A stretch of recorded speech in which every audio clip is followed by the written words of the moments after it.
excited to host Varad today for a talk on common sense reasoning in NLP and beyond it. To introduce Varad, she is an assistant professor of computer science at University of British Columbia and a CIFAR AI Chair at Vector Institute.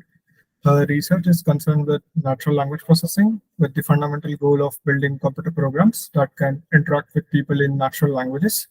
In her work, she is teaching machines to apply human-like common sense reasoning, which is required to solve ambiguities and interpret under-specified language. Before joining UBC, Bharat completed a PhD in computer science at Bar-Ilan University and was a postdoctoral researcher at AI2 and University of Washington. I think, Bharat, you can get started. Thank you. So thanks, Jay, for inviting me, and thanks everyone for joining. Let me just share my screen again. Okay, I'm assuming you're seeing my slides again. Okay, so just one thing before we start. So do you prefer to have questions in between the slides, or how do you prefer maybe at the end? How much time do we have overall until 11? Until an hour and a half, right? Yeah. Okay. We can go based on that. So usually we have an hour, but we can extend it. Yeah, that's fine. Oh, I see. Okay, so let's do questions at the end. Okay. Yeah, thanks. Okay. So I'm going to start with the obvious here. I guess for all of you working in NLP, it's already known, but large language models, or LLMs, solved many tasks that were deemed impossible until recently.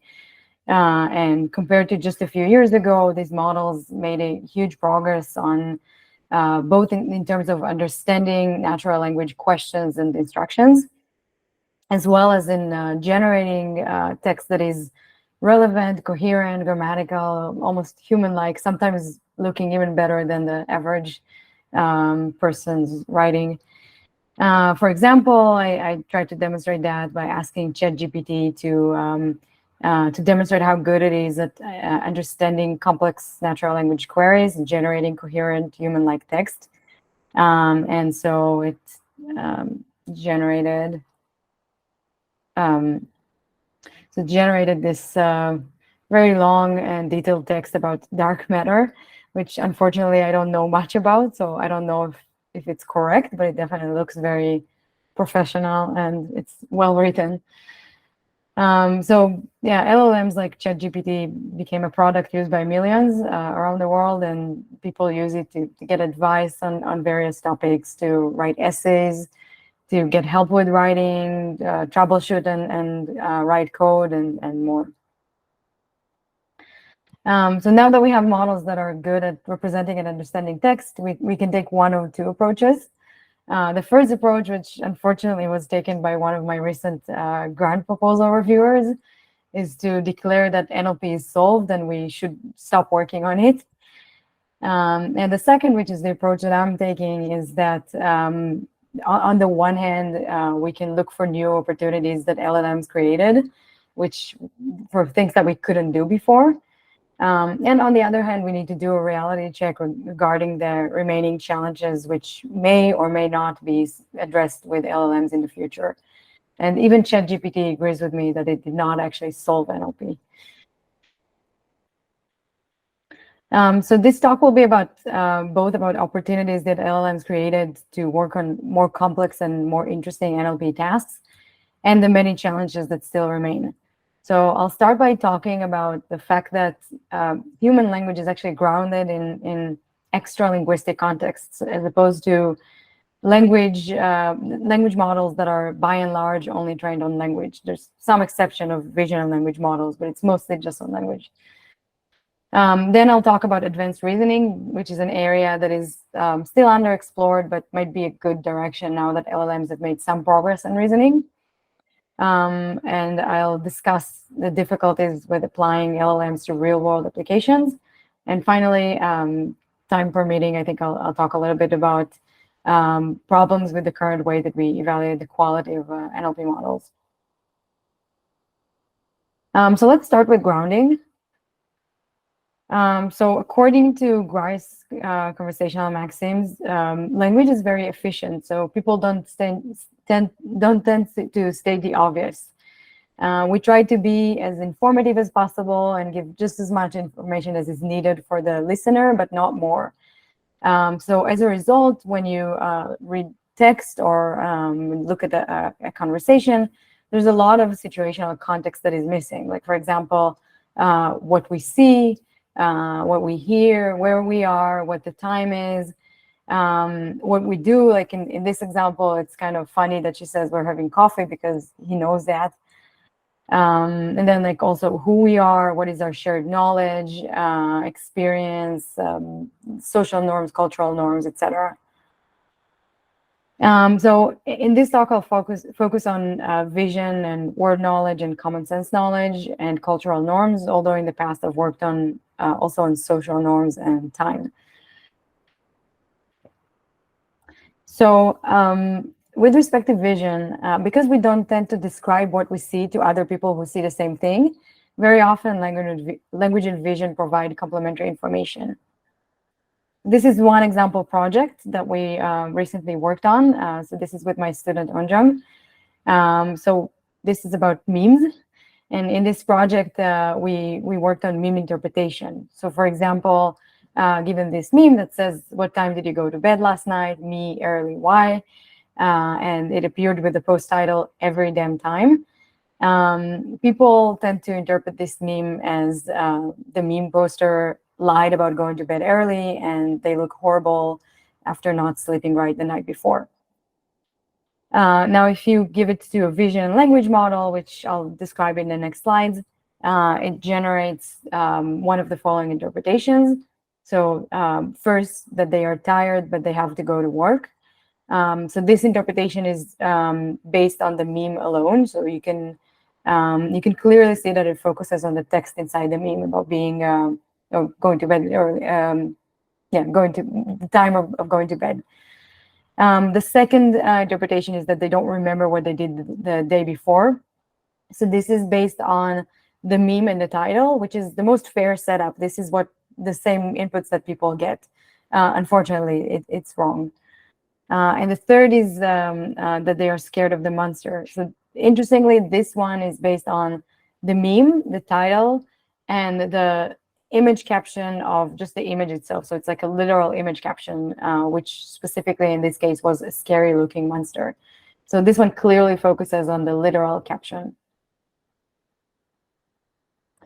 So for this task, we created this new, we created this new task and we collected the data set for it.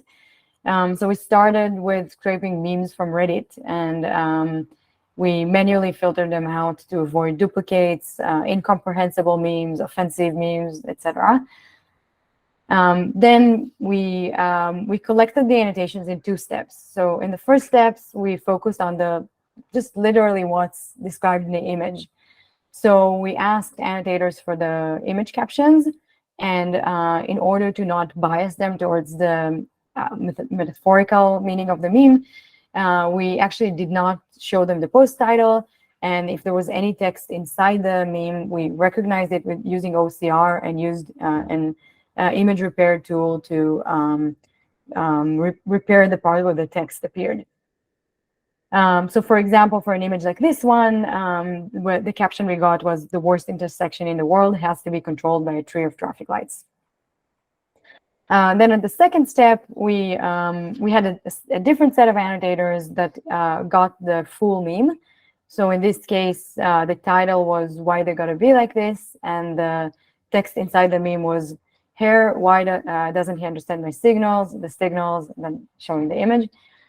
And so we also gave them the literal image caption.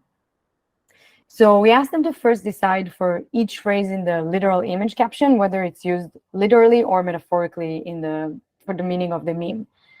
And if it's used metaphorically, we asked them to actually interpret that metaphor.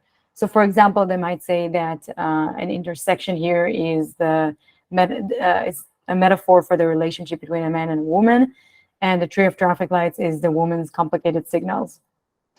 Then putting it all together, we asked them to write a meme description that uses the metaphorical rather than the literal meaning. So we get something like, women wonder why men don't understand their signals when they're overly complicated. Overall, we collected around 6,000 examples, mostly used for training, and some of these were used for development and test sets. Here's one model that we developed, which is based on Open Flamingo, and this is in a few shot learning setup. So we experimented with different number of shots. So it gets the labeled examples as part of the input. In this example, it gets the meme, the title, and it needs to generate the caption. So for the target, for example, here it generated the meme poster is trying to convey that they're annoyed by the traffic lights. So obviously this is not a good output because it's too literal. We also trained many additional models. So we had different setups like zero shot, few shot, fine tuning, chain of thought prompting. For chain of thought prompting, we used the explicit metaphors as the intermediate reasoning chains. And we used additional vision and language models. So apart from Open Flamingo, we also had Mini GPT-4. And then we experimented with different inputs to look at the importance, to determine the importance of each modality for the prediction task. So we have some that only get the text, some that get both the text and the image, and different many different setups. And so we show that these two modalities are indeed complementary in this task. We evaluated the generated captions for correctness. I only show a few, like the best models here. In the paper, we show many other models. So we evaluated them for correctness, for whether they cover all the important visual and text elements, and whether they're faithful or make up things. So faithfulness determines whether the elements in the caption correspond to visual or textual elements, or they're just made up. So these are the results of the best model for each type. And you can see that they're far from human performance across all these criteria. In particular, something that some of the models did was to just repeat the text that was written inside the meme, or refer to the metaphorical elements in the image literally. So those are the most common errors.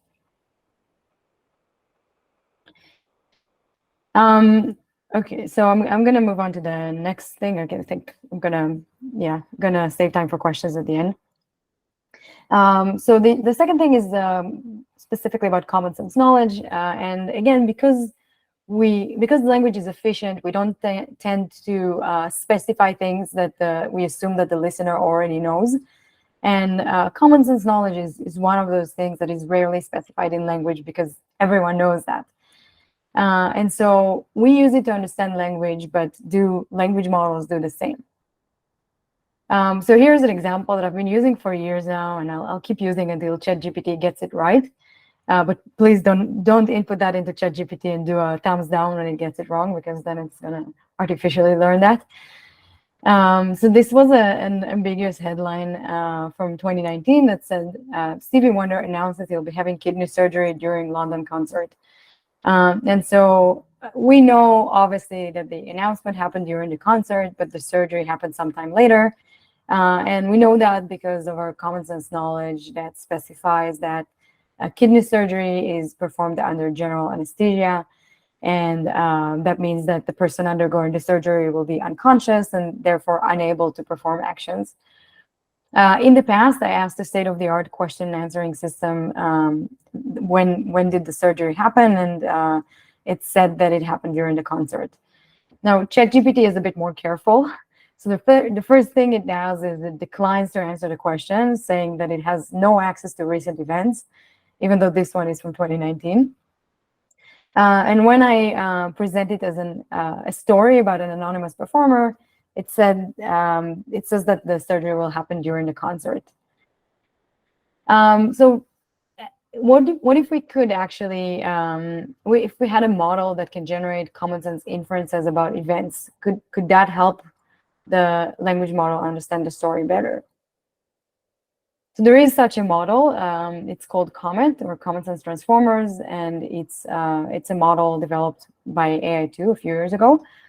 And it's a language model fine-tuned on a Commonsense knowledge base. For this example, it tells us that, for example, the cause of this event is because Stevie Wonder wanted to be healthy. The effect is that he has to cancel the concert. Something that would prevent this from happening is if he didn't want to ruin the concert, etc. So there are two incorrect inferences here. First, that he doesn't actually cancel the concert. And second is that merely announcing the surgery doesn't actually ruin the concert. And what goes on here is that COMET actually confuses the two events, the event of announcing the surgery and the surgery itself. And it's not surprising because COMET was trained on simple sentences with a single event.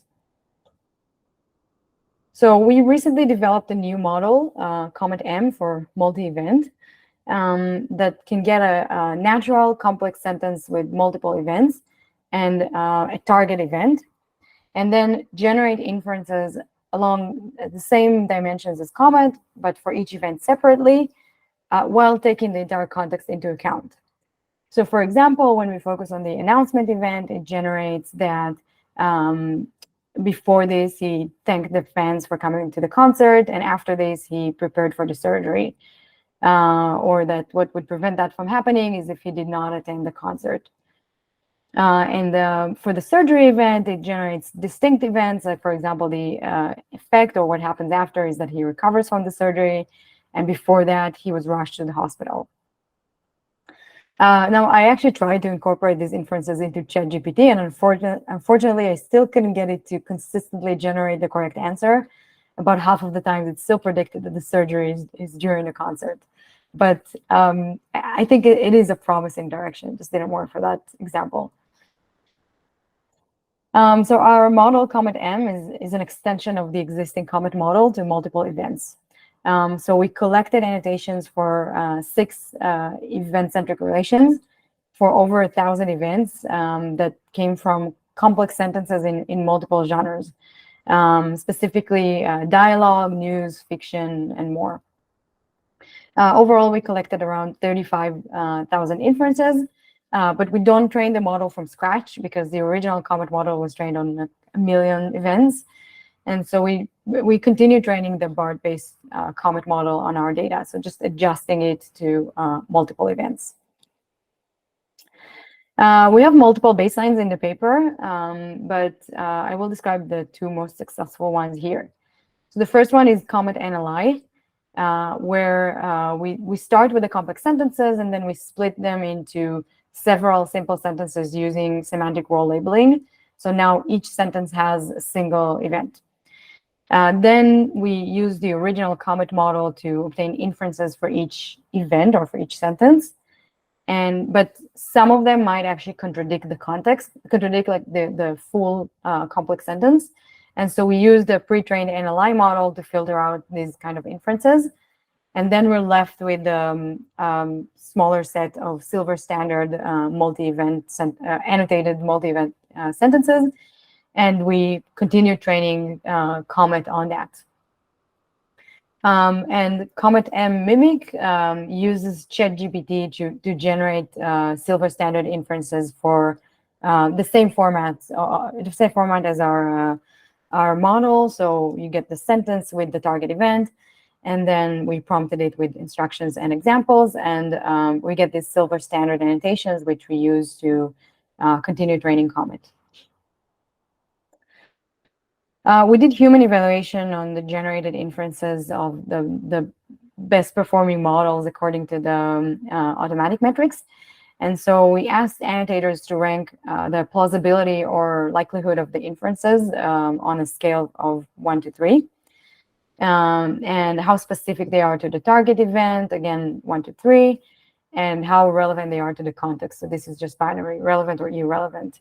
And what I'm showing here is the high likelihood and specificity, and the relevant, the percent of high likelihood, high specificity, and relevant inferences. So you can see that in terms of relevance, most models generated relevant inferences, but Comet M was a lot better than the other models in both likelihood and specificity. Another example for background knowledge that we use to understand people around us is cultural norms.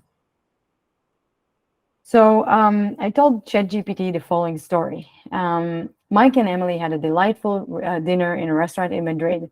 The bill was 96 euros, so they put a 100 euro bill on the table and left the restaurant. What might Mike and Emily's 4% tip say about them? So after doing a lot of unnecessary math, it said that they are either frugal, on a tight budget, or that they didn't like the service.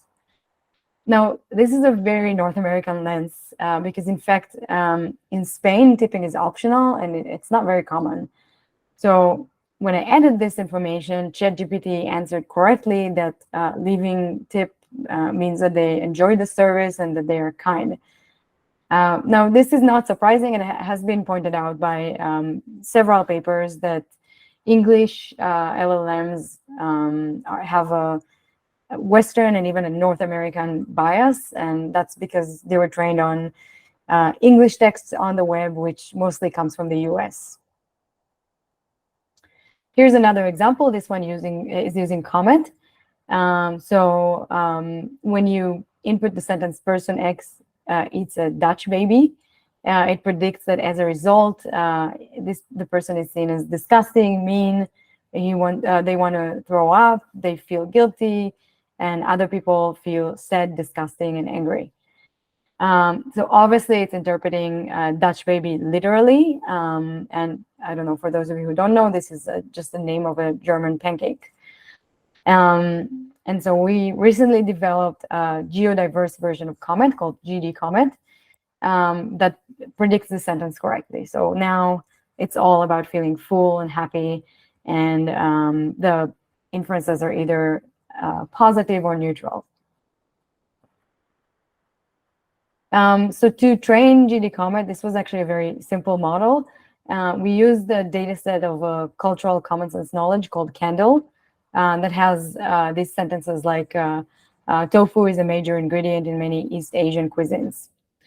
And we started with training the BART model, which is the underlying language model that Comet uses, on statements from this data set, and then we train it on the original Comet data set. So we did both intrinsic and extrinsic evaluation for this model. For the intrinsic evaluation, we asked annotators from 5 select countries, specifically India, South Korea, Nigeria, Iran, and Indonesia, to rank the inferences from Comet and GD Comet from their countries along 3 dimensions, all of them on a scale of 0 to 3. Cultural relevance is whether the inference reflects the values, customs, traditions, and societal norms that are associated with a particular culture. Stereotype avoidance is whether just to verify that the inference does not perpetuate stereotypes about the culture. And linguistic accuracy is whether the inference is grammatical and the vocabulary and idiomatic expressions are appropriate in that culture. So this chart shows the average result across countries, which shows a clear preference for GD Comet. There's some variation between countries, which the full results are in the paper. This paper specifically is not on arXiv yet, but hopefully we can put it there. We're waiting for the EMNLP notifications today. We also did an extrinsic evaluation. So we evaluated the GD Comet on GDVCR, which is a visual question answering task that involves cultural knowledge.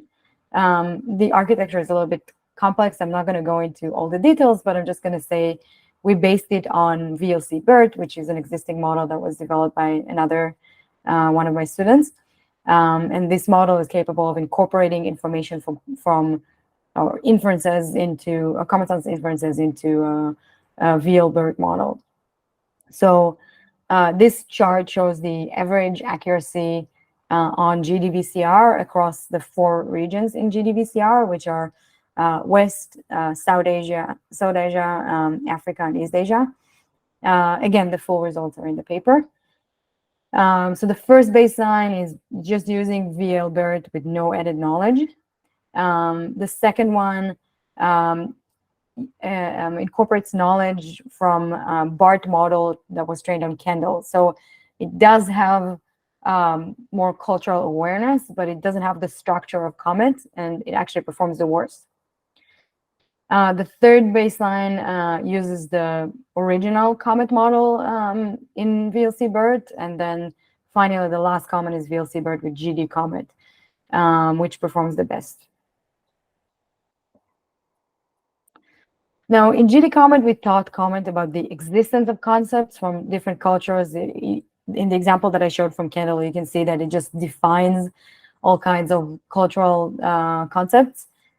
But moving forward, we would actually like to teach LLMs about the norms in different cultures so that they can learn to actually interpret the world differently. So we're currently collaborating with UW and AI2 on an extension of the social chemistry dataset that involved social norms that are evoked in different situations, but it was focused on or was collected from North American or US-based annotators. So now we're trying to extend it to multiple cultures. And specifically, we would like to be able to read a narrative such as the one that I read earlier about the tip, and then extract the situation. The situation here is tipping 4% at a restaurant, and then generating social norms in different countries. So for example, in the context of the US, it would be rude to tip less than 15%, but in the context of Spain, it's considered optional to tip, so there's nothing wrong with this situation. Next, I want to discuss reasoning. So this is probably not new to anyone here, but LLMs have made some progress on this front as well. And one way in which they can be successfully used for questions that involve reasoning is through chain of thought prompting. So rather than including just the question and answer for the in-context examples, now it also includes the reasoning leading to the reasoning steps leading to the answer. So for example, in the example question, instead of just saying that the answer is 11, there's the whole reasoning chain. Like Roger started with 5 balls, 2 cans of 3 tennis balls, each is 6 tennis balls. 5 plus 6 equals 11, so the answer is 11. And then when the model gets the target question, it generates not just the answer, but also the reasoning chain for it. Now this works well, both in terms of performance, like better performance on the task, and also increasing the explainability of the model. However, it's not entirely clear whether the reasoning is faithful to the answer, because just the fact that the language model generates the reasoning immediately before the answer is not enough to guarantee or even encourage that the answer would be causally dependent on the reasoning. And there are some other architectures that are trying to encourage this causal relationship between the reasoning and the answer, like the selection inference model, where this reasoning is done iteratively and every time focusing on specific parts of the input. I will not go over this in detail though. So we recently used chain of thought prompting for stance detection. So in this task, this is stance detection on tweets. So you're given a tweet such as she can't even manage her husband and she wants to be the president of the United States. This was in the context of the 2016 US elections. And then there's a target. In this example, the target is Hillary Clinton. And the goal is to determine whether the tweet is in favor of, against, or is neutral with respect to the target. This task is quite difficult for multiple reasons. First of all, as you can see in this example, the target is often implicit. It's not actually mentioned in the tweet. There's a lot of ambiguity and reliance on prior knowledge, etc. And in addition, this specific data set that we used, the setup is an out-of-domain evaluation on an unseen topic. So even if you supervise the model, you're going to get a new topic to evaluate on. So we showed that chain of thought prompting with a few other prompting techniques can get you state-of-the-art performance on this task with a substantial gap from all other models, including the supervised ones, which is likely because of the out-of-domain evaluation setup. But this was not all good news. We actually tried to get the human annotations for the quality of the reasoning steps. And then we realized that actually people had a really hard time annotating these examples. And it's part of the problem with this task is that it's too rigid as a classification task. And here's another example. It's kind of it's an example also from the paper. So it says, when women spend too much time out of the kitchen, they get over opinionated and think they know everything. #feminist. So is this tweet in favor of or against the feminist movement? At face value, it seems to be against it. But then what if I told you that it was written by a feminist user and this was a sarcastic response to someone's misogynistic tweet? So that then the answer changes to in favor of. So I think that this task should actually be treated not as a classification task, but more as a generative task where the model can spot these ambiguities and then generate an answer supporting various interpretations. Like, for example, it can say something like, the tweet seems to be against the feminist movement. However, there's not enough information to determine this with certainty. For example, if this tweet was written by a known feminist user, they might be using sarcasm to respond to someone else's misogynistic tweet. In that case, the user is actually in favor of the feminist movement. Now, I realized, I actually wrote it myself, but I realized it looks like exactly something that ChatGPT would write. So I think models would actually be not too bad on this, but the data set is a classification task for now. So what I did here is actually diffusible inference. And I've worked on that in the past a few years ago with colleagues at AI2. So we actually collected a data set for diffusible inference in natural language. So the goal was, given a premise and a plausible hypothesis, we want to generate an update sentence that either weakens or strengthens the hypothesis. Like, for example, a group of people sitting around a table with laptops might entail that they have a work meeting. It would strengthen this inference if they were in a conference room, but it would weaken that if they were in a library. And we had other domains in the data set as well. But the task is still underexplored. I think most people would prefer to work on deductive reasoning these days, but I think this is really interesting. And I think it could also be useful, not just for stance detection, but for many other downstream tasks. Like, for example, if we wanted to do a real-time summarization of an unfolding news event, like we could get new information that changes our prior conclusions. So, for example, in the beginning of COVID, there were, or like throughout like the beginning of COVID, there were these huge, very long articles that had this like summary at the top of the most important information that we know so far.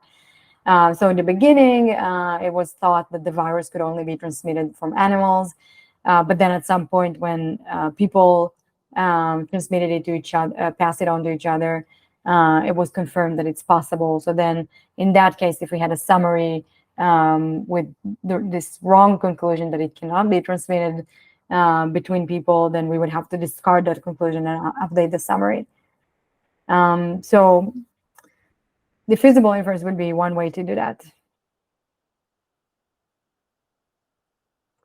Okay, moving on to real-world applications. And so there's a lot of people right now that are afraid of LLMs because of how good they are. I'm actually more concerned about the ways in which they're still not good enough and what will happen if we use them anyway. For example, in sensitive applications that involve people's lives and health, or personal information, or people's reputation. This is an example of an Australian mayor that ChatGPT was saying that he was involved in some bribery, and he wasn't actually the whistleblower in that case. So it got somehow associated with that. But yeah, this is really bad for his reputation. So when precision can't be compromised, I wouldn't actually recommend blindly using LLMs. I have this thought experiment. I don't know if, yeah, maybe we could, I'll just ask it as a rhetorical question. But if you had a problem with your ear, would you rather go to a doctor that read all the medical literature, or an ENT, someone that specializes in ear problems? I would go to an ENT. Okay, thanks.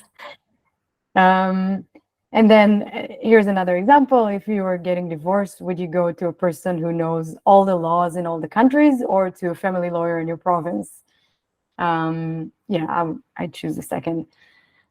I think what I'm trying to demonstrate here is that large language models know a lot about a broad range of topics, but they might still lack the proper expertise and knowledge for highly specific domain.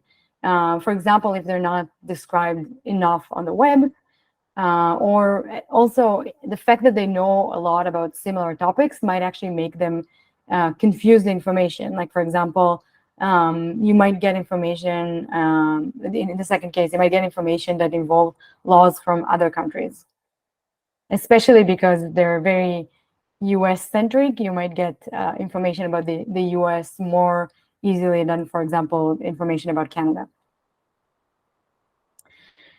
So here's a real-world example of something that actually happened to me. In December, I had a flight that got delayed, and it made me miss my connection. And I tried to get compensated by the airline, but they said it was not within their control. So I found this dedicated Facebook group for air passenger rights in Canada.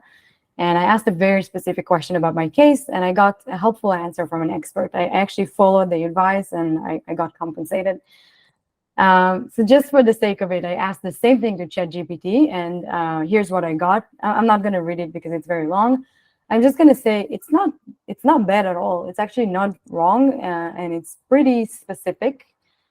But it was different from the answer from the experts. So for example, it suggested to file a claim with CTA, which the expert advised against.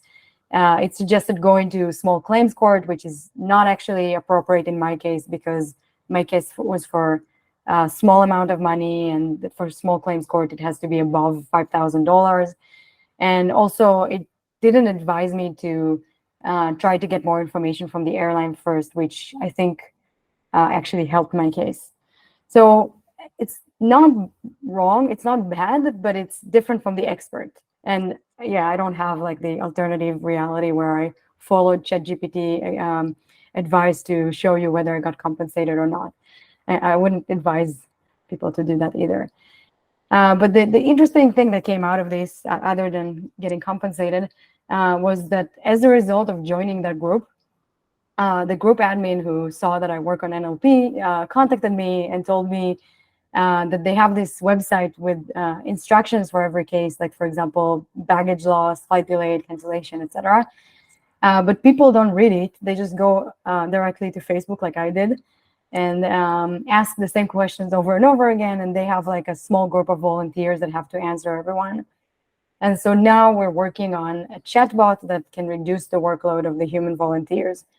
But we're actually focused, we're aiming at high precision because we don't want to risk giving false advice that could be like, could like mean that people don't get compensated, or it's basically almost like legal advice.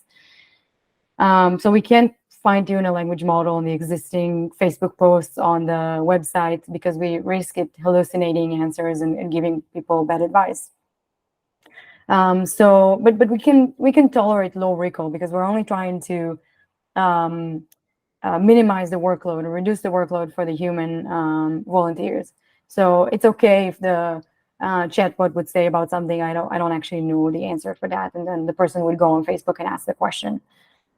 So instead of just using a completely generative approach, we're actually incorporating retrieval from the organization website and the website where these laws are described. So these are reliable sources. So we have a corpus of reliable sources, and we're incorporating that into an LLM-based chatbot, which would be both conversational but also accurate by pointing users to the specific paragraph in the specific article that refers to their case. And in addition, there's a consideration here of user privacy. So we want to use local LLMs. We don't want to send it to a third-party language model like ChatGPT. And we're also right now we're working on creating the data set for this. So we're actually generating it synthetically for the training set. Okay, for the last part, I want to talk about the problem with the way that we test the quality of our models. So one of the common ways to evaluate NLP models is through multiple choice questions. And obviously, we do that because these are very easy to evaluate automatically with accuracy. But at the same time, this evaluation setup is very rigid. It doesn't allow for any kind of nuances, such as in the sense detection example. It's a very artificial way to test the models. It's not very human-like because we're not often provided with answer choices. And models are often right for the wrong reasons because of the quality of the incorrect answers, which might be a giveaway, like if they're completely unrelated or stylistically different from the correct answers. But this used to be more of a problem when supervised models were popular, but it happens even for few shot setups or even zero shot. In recent years, there's been a little bit of a shift towards generative tasks, which is an alternative approach where the answer is free text. It's more possible right now because language models have gotten really good at generating text, like fluent and grammatical text. But it's still not I would say it's not necessarily the most common evaluation method yet. I think even the generative models are still often evaluated in multiple choice questions. So generative tasks allow for more nuanced reasonings, more similar to how we reason, and it's far less prone to guessing or spurious correlations because the answer space is infinite. Unfortunately, for the same reason, it's really hard to judge the correctness of a free text answer, and there's currently no reliable automatic evaluation metrics. Here's one example. This is the task of abductive common sense reasoning. So in this task, the goal is to come up with the most plausible explanation of what happened between two observations. Like, for example, given the past observation that Sarah wanted to make dinner for some guests, and the future observation that she had to order pizza for her friends instead, we can reason about what might have happened in between. So maybe she realized she didn't actually know how to cook. Now, when we're looking at what would be a desired evaluation metric for this task, we would like to have a metric that, on the one hand, can reward correct answers that are different from the reference. So, for example, there's an alternative explanation that Sarah did cook, but right before the guests arrived, she tasted the food. It tasted bad. Maybe she burned the food. She had no time left, so she had to order pizza instead.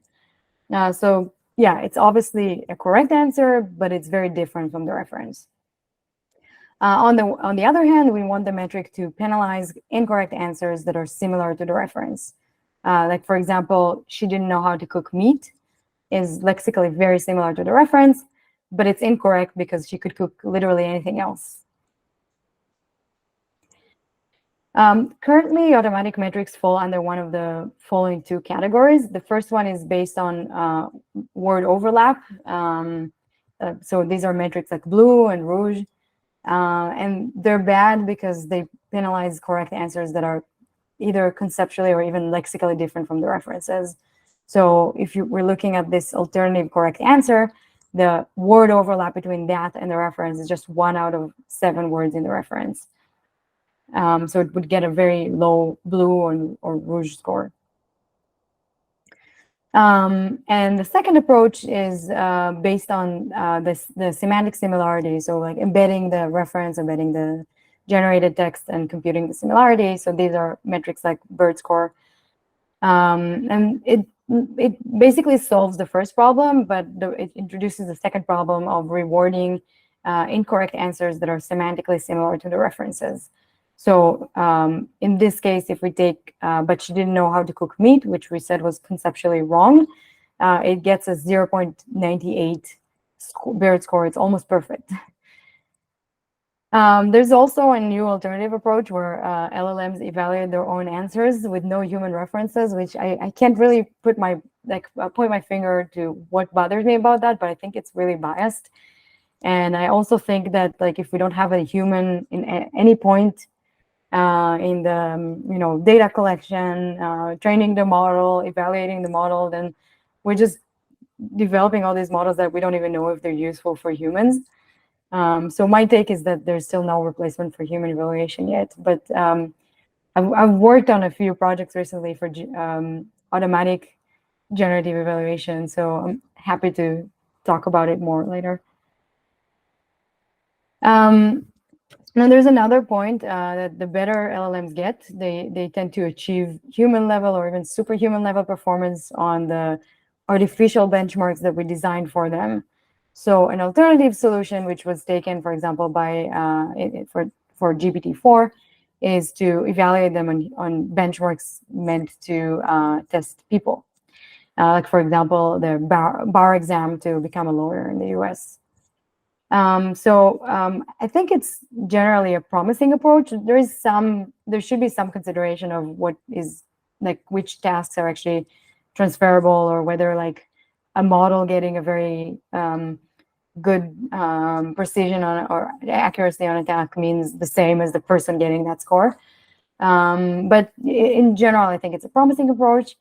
And I think that now that these models are impressively good at understanding and generating text, we need to test them on downstream tasks that would actually be useful for people and not on these artificial benchmarks that we build. Unfortunately, I don't necessarily trust the GPT-4 evaluation, like the actual numbers, because OpenAI didn't release or disclose any information about the training corpus. So there are concerns about data contamination. That is that maybe some of the test questions and possibly even the answers may have been observed during training. Here's a concerning example from Twitter from a few months ago. This user showed that, GPT-4 performed well on coding questions. And so this user showed that if you test it on questions that were posted online, in all these websites for software engineer job interview preparations. So for questions posted before 2021, which is the data cutoff for GPT-4, it got 100% accuracy. But for questions posted after 2021, it got 0% accuracy. So that means that I'm not saying it doesn't understand anything about coding, but it means it probably didn't learn this skill in a robust enough way, and it's overly relying on examples seen during training. So to recap, LLMs enable exciting new research directions in NLP, but there are still remaining challenges and future directions which may or may not be solved with LLMs alone. For example, reasoning about extra linguistic context, which is something that we do seamlessly all the time.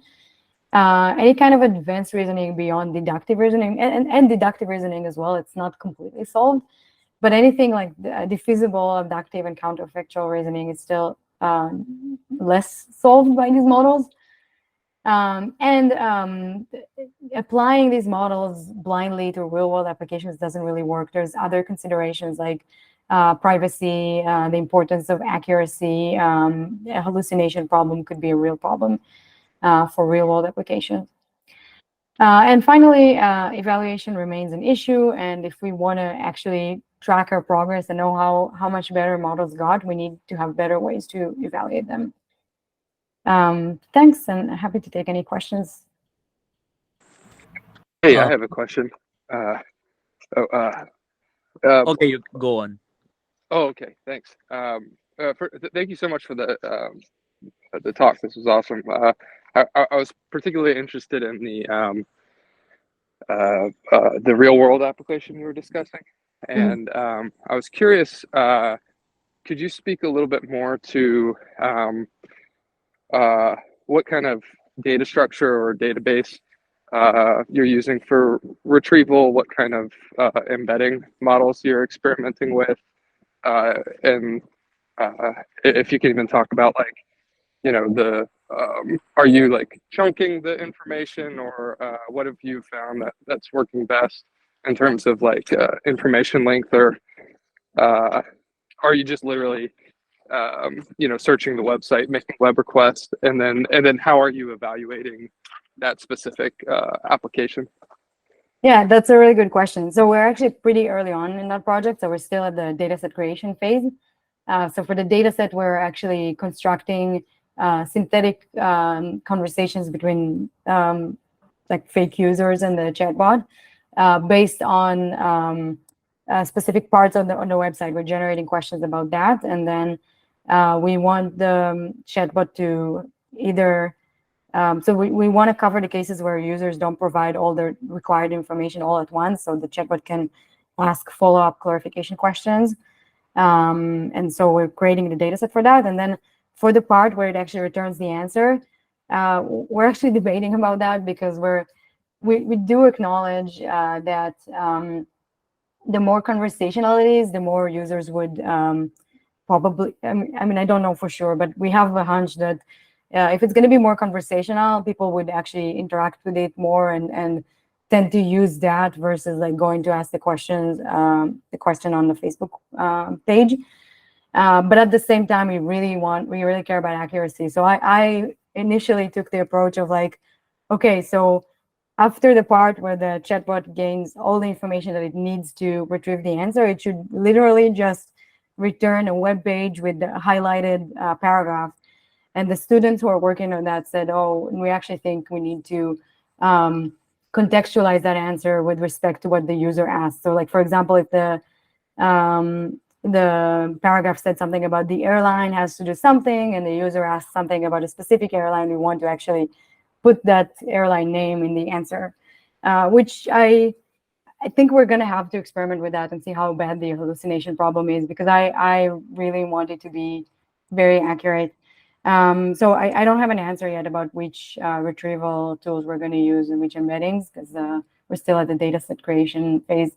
But yeah, it's going to be, we're going to experiment with lots of different stuff, and I think evaluate it for accuracy along the way, and decide about the trade-off of like how conversational and natural we want it to be versus how much we can risk for it to maybe be a little less accurate.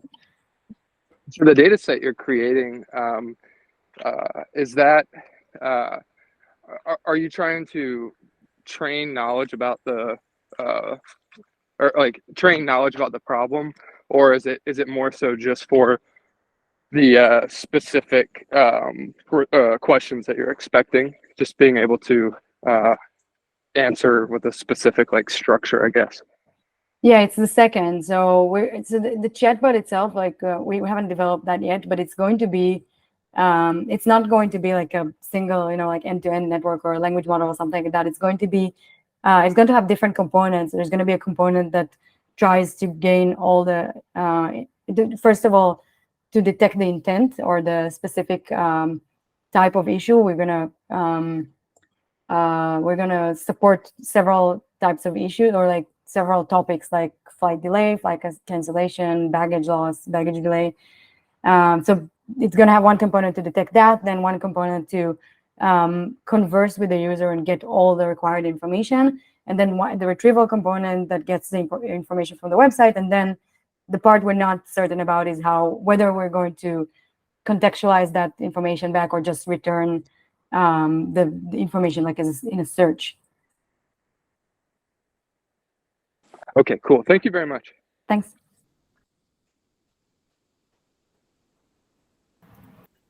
Yeah. So Yeah. I had a question. sorry, yes, Shubhankar, go ahead. Yeah. Hi, Professor. Thank you so much for an amazing presentation. I really like the idea. Thanks.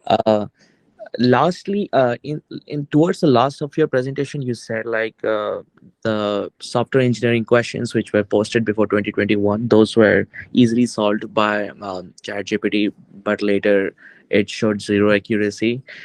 So with that respect, I wanted to ask, like recently I've been trying code interpreter or the data analysis part of GPT-4, which is available to the premium users, I guess. Um, and there, what it did was like it tried to like after an interview, actually, I put that particular question which was given to me after the interview, and then what it did was it tried to solve it with the interpreter. Then it actually figured out that where it went wrong, and then again solved it, so again figured out where it went wrong, and with such iterative process, like finally it was able to like give the right possible answer.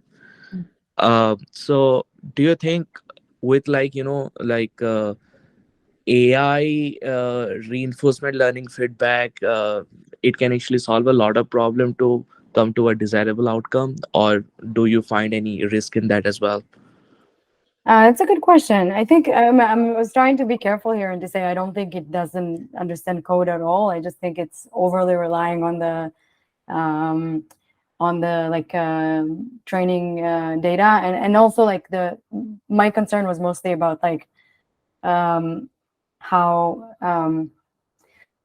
not about like whether the models are able or unable to understand code, but more about we're not evaluating it right because we don't know like the proper way to evaluate something is like you have a held out test set that for sure was not seen during training and is sufficiently different from the training set, and then you can actually properly test whether the model has acquired that skill. And I just my main concern here is like we're not doing that.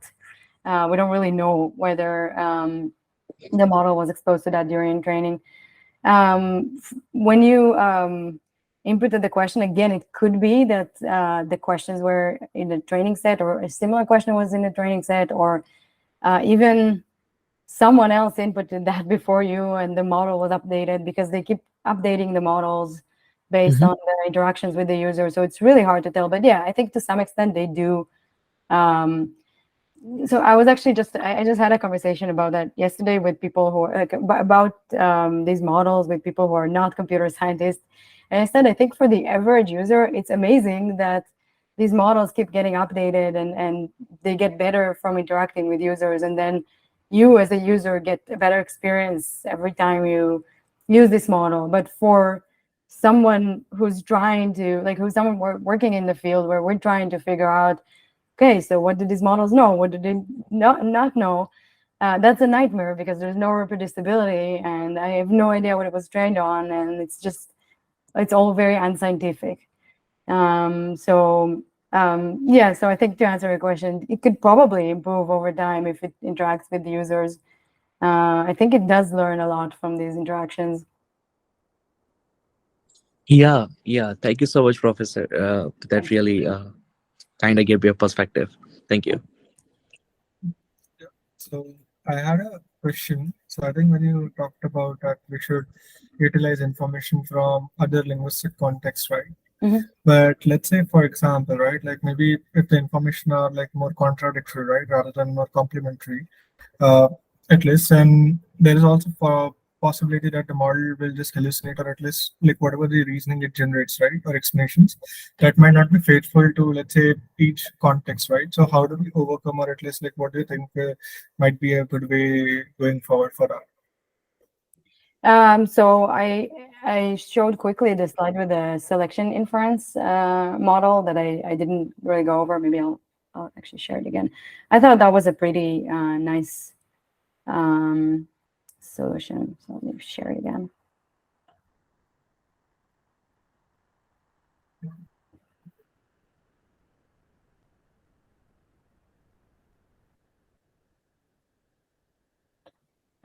So in this example, what they did was very similar to chain of thought prompting, but instead of the model, it's like an iterative model that alternates between selecting parts of the input and then generating inferences from them.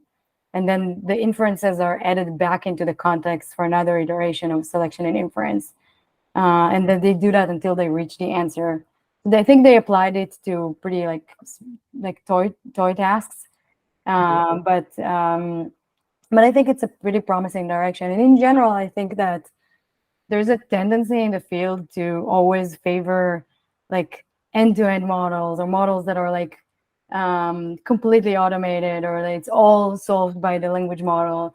And I think sometimes it can actually benefit from like having like different modules where like each one of them does something that the language models are good at. So I think this is a promising direction, but I also don't know if it's probably still not guaranteed that the answer is causally depends on the reasoning steps. It probably doesn't, just like a little bit more guaranteed than if you generate the entire reasoning chain all at once. I see. Yeah, and also I think you mentioned, right, that maybe like this bigger models are a bit more general purpose, but they might not necessarily like be more helpful when you want more domain specific knowledge, right, or at least task specific let's say knowledge. In that case, I was just wondering what sort of the trade-off might be there. Like, so where should one choose between like a specialized model versus generalized model, or can there be like some framework or at least unified framework where we can basically have, let's say, like an LLM as a surface layer, but then just query it like to generalize our specific modules for specific tasks, and LLMs just act as a comprehensive like engine, right? Basically, where they just unify information from all the pieces and combine and present it to the user. Yeah, I think that's a really good idea. I think I agree with you, because even for like making a prediction on pretty much any task, like you typically have to combine like more specialized information on knowledge related to the domain of the task with some like more basic reasoning that just uses common sense knowledge. And I think like having different models that specialize in each is a really nice idea. It's again like having a more modular system. I would like to see more of these. I actually don't like it where people are over like really biased about like, oh, it should all be like just one system that does everything. Yeah, and do you like, so also maybe this is just maybe one of my thing. So right now, like people are scaling up, right? Like you see where they're just throwing more data, like scaling up the model parameters, and like just that's how they are expecting, let's say, the model will learn things. But do you think there's any other better ways, like in order to make the models more compact, or at least reasoning first, right? So maybe where their primary goal is more on reasoning rather than actual factual memorization. Yeah, that's an excellent question. So I think I would have to say I was surprised by how far you can get with scale, because it is super impressive what these models are able to do just because they've mostly because they've like been trained on like the entire web, also probably because of the a bit more like advanced objectives beyond the language modeling objective. I always like my go-to usually when I want to enhance a model without like the alternative to scale would be some kind of like a neurosymbolic model that can get external information from somewhere else, and that's usually my go-to, but it doesn't always work. I gave another talk. I gave a talk at the negative results workshop at when was that? EACL, I think. Yeah, at EACL this year. That where I talked about all the failures that we had, like trying to incorporate external knowledge into neural models in various different tasks with various different types and formats of knowledge. So it's not guaranteed to work, but like intuitively it should be like, I think it's kind of like, it's almost like I don't necessarily remember everything, but I could go online, retrieve that information and reason about it using my basic reasoning skills. So it makes sense that like a model would be like benefit from that. I think we just like didn't discover yet what's the best way to implement that, and sometimes it does work. Yeah. I see. My last question. So I think it's right now, like it is, there's some general consensus that when you train more on code, you at least develop some sort of reasoning skills, right? But do you see that like reasoning skills to also transfer into like this all social context or at least cultural context, or that's sort of a bit still difficult to achieve, like even if you train more on mathematical reasoning or code like problems like it is? Can you just repeat the concern that you said? I didn't catch that one. Yeah. So I think right now, based on general finding that people have reported, right, that when you train on code, model tends to do well on reasoning related tasks, right? At least read mathematical reasoning or at least cases. I was just wondering, based maybe if you have experimented and like observed that, does it also do well on social context or at least those sort of reasoning, or it's still kind of lagging behind like in those aspects? That's interesting. Yeah, I heard that claim that training on code helps it do well on reasoning. That's, yeah, I don't know. I haven't thought about it. It's interesting, but I do think it's quite clear. So I mostly work on English. I rarely work on multilingual models. But in the project that I mentioned that we just started with the cultural norms, we did some like very preliminary experiments, and we used GPT-4 to generate social norms that are evoked by a certain narrative or situation. And I was the one, I was in charge of testing the Hebrew ones. And it was, even though like we were like using the model in like we were priming it with like with a Hebrew context, which would like, you would expect it to apply what it learned from the Hebrew inputs on the web. It was still generating social norms that were very like North American. So and unfortunately, like there's not enough information about GPT-4 and how it was trained, but I'm assuming they just like trained it on a huge corpus with multiple languages. So yeah, I think there's definitely a problem with this like North American bias, and I don't know. Yeah, I haven't thought about the direction you mentioned, but I don't know if there's like a trivial solution to that. I see. Thank you. Thanks. That's I have a question, if anyone. yeah, you can go ahead. Probably should. Yeah. So, Professor, like I was wondering, when you talked about like the privacy and evaluation techniques, so we have Roche, Blue, and Helm methods to evaluate. But do you think, uh, in order to make LLMs secure or some sort of reliable in particular niches, we need to develop more evaluation technique catering to the needs of that particular niche? Yeah, I think that's a good direction. I think that's also something that we try to use. So there's a tendency, which is kind of like understandable, to use the existing metrics, but they were designed with different tasks in mind. Like for example, Blue was designed for machine translation, and even for machine translation, it has its problems. But then we blindly apply it to any task that generates text because we think the reviewers expect to see numbers. But I agree, like it could be beneficial to develop specific evaluation metrics that test what a specific model is supposed to do, or a specific task is the goal of a specific task. Yeah. Thank you, Professor. Thanks. Yes, thank you. This is Martin from South Africa. First, Toda Rabba for the excellent presentation. Thank you. And you're welcome. I think that you've discussed quite a bit the bias. And my question in relation to that is, whether you think that a model should be unbiased. In my view, in the absence of universal culture, it will be very difficult to achieve that. And I'm not even sure it's desirable to achieve that, because it would like eliminate all cultural differences and diversity. Should we achieve like some form of universal truth that I don't believe exists anyway. So can you share your view on this?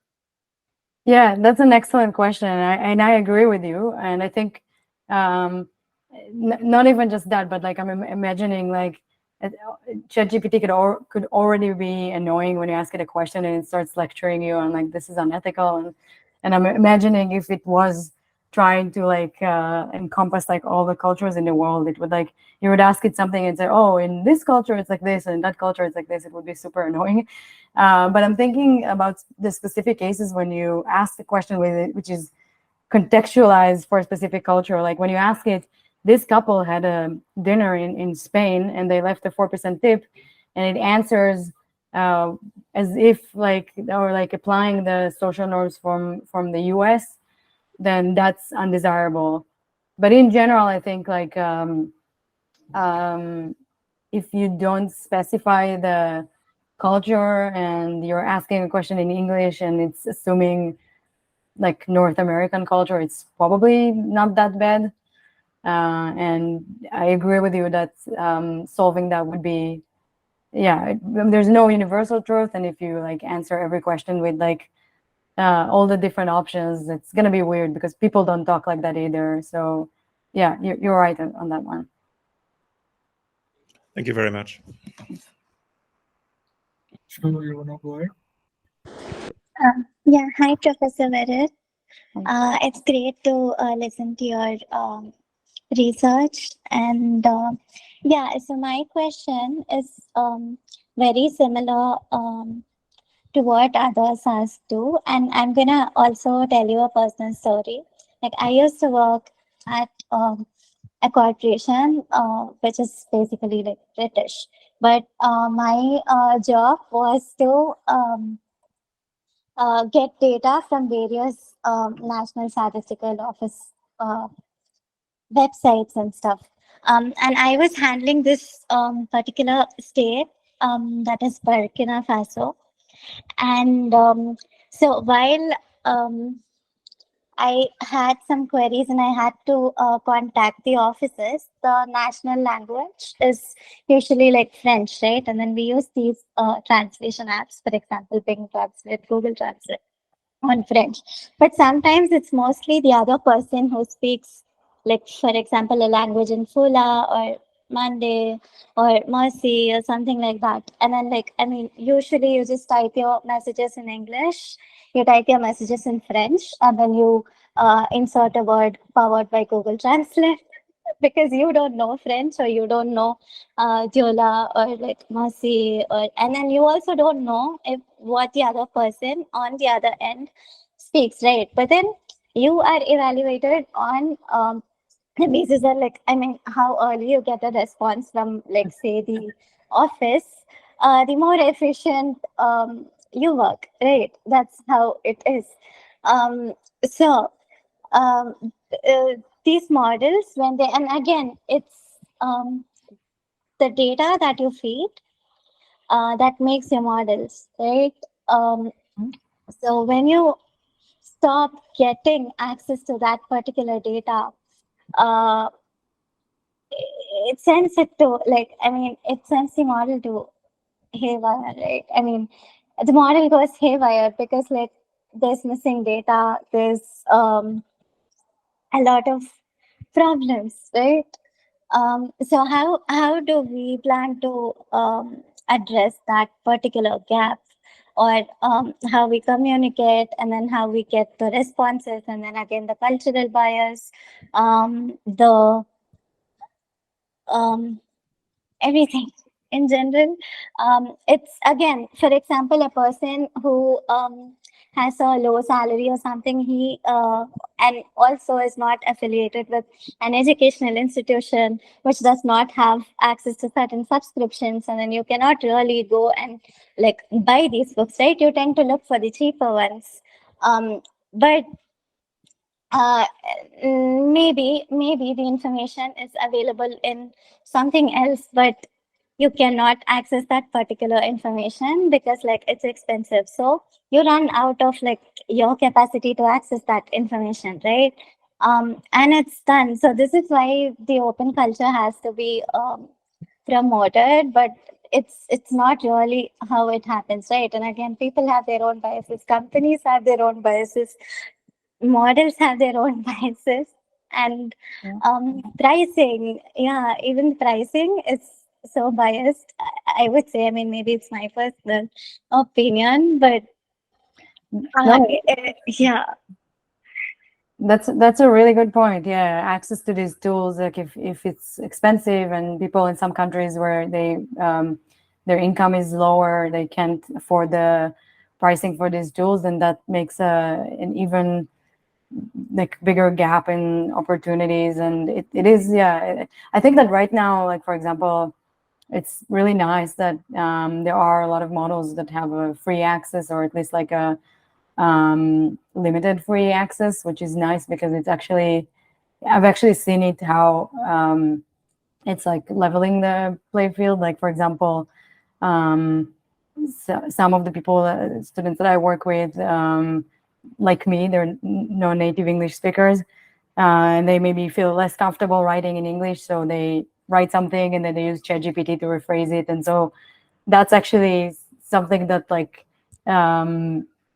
makes the world a little bit more fair. But yeah, at the same time, I agree with you that a lot of these tools, yeah, for if you need to use them a lot, then they cost money, and then the access is not equal to people in different parts of the world. So it's definitely a problem. I think it's part of a bigger problem of the tech companies are like setting like the policies in practice, because they make these products available, everybody starts using them, and then there might be problems, but there's no one other than the tech companies to decide like how to solve the problems. And like there are governments do get involved, but it's often like later in the timeline. So yeah, it is definitely a problem. It's not something I normally think of, but you're right. It is very. It could be a problem for a lot of people around the world. Yeah, and you also cannot really get permissions to understand the person from the other end, right? Like it's not like you can develop a new database like that has a lot of like what references to the Mande languages or Fula Yeah. languages or something. And then like I mean, even if you get permissions, you do not know who are the people who speak, and then whether you have permissions to like get that information. So yeah, and then you derail from like your original um job profile or something, and then it becomes a mess. Like I mean, I think the model should learn it from us too. Like I mean, that's how we behave as well, right? There's some kind of like, I don't know, we tend to spuriously correlate things, we tend to have these catastrophic forgetting situations, we tend to have like what attention being derailed or something. Like we have these events, right? Humans. Yeah. Yeah, well, yeah, it's definitely a complicated scenario that you described. So it makes sense that that there's some model failures for that. Yeah. Yeah. So hi, thank you for the presentation. Thanks. And so I think you mentioned in your presentation about LLM generated data, and you also mentioned that current LLM, for example, ChatGPT, have limitation. For example, in your Stevie Wonder example. So with this known limitation, do you think that if we make generated data using LLM, make it the data set kind of trivial? Sorry, what's the question with that limitation? What did you ask? Yeah. I mean, with ChatGPT limitation, and Yeah. and then we ask ChatGPT to generate some data. Do you think the data set would be kind of trivial? Data for what? I mean, for example, for reasoning. For example, we know that sometimes GPT not good at reasoning, but then we trying to ask GPT to generate reasoning data set. And do you think that the data set would be kind of trivial if we use that? So you want like to generate data from ChatGPT to, or like, let's say from a given model to Mhm. use later to train the model to improve? Mhm, mhm. I think, although it's very counterintuitive, I think things like that have been done and it could help a little bit.